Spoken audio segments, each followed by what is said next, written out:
جس گھر میں کتا، تصویر اور جنبی یہ تین ہوں وہاں رحمت کا فرشتہ نہیں آتا۔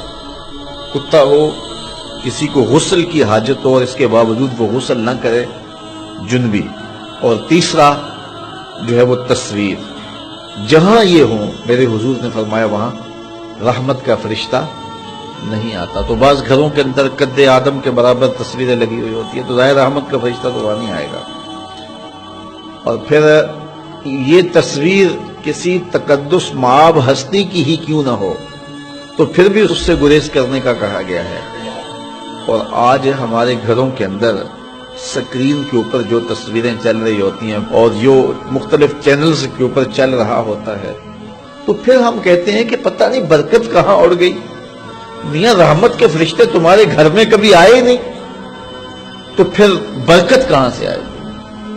پہلے مال تھوڑا ہوتا تھا، پیسے لوگوں کے پاس اتنے نہیں ہوتے تھے، 100 روپے کا منہ کوئی دیکھتا تھا، لوگ پیدل سفر کرتے تھے۔ میں ایک دیہات کا رہنے والا ہوں، سارے لوگ پیدل شہر میں آتے تھے، لوگوں کے پاس دو سے زیادہ جوڑے نہیں ہوتے تھے، اچھا جوتا کسی کے پاس نہیں ہوتا تھا، شادیوں سے بڑے بھائی کا جوتا، چھوٹے بھائی کا جوتا، ایک دوسرے کے جوتے مانگ کے لوگ لے کے جایا کرتے تھے۔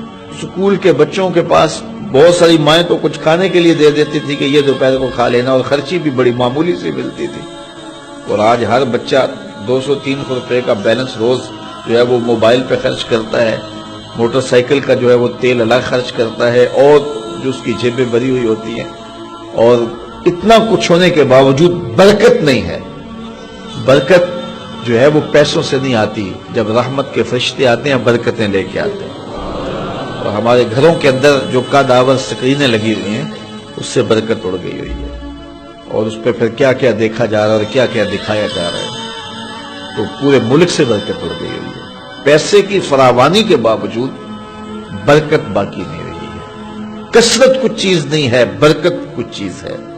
تو اللہ سے کثرت کی بجائے برکت مانگو۔ جب برکت مانگو گے تو تھوڑے میں بھی اللہ تمہیں وہ سکون اور طمانینت قلب عطا کر دے گا جو زیادہ والوں کو بھی نصیب نہیں ہوتا۔ تو اصل مقصود تو طمانینت ہے۔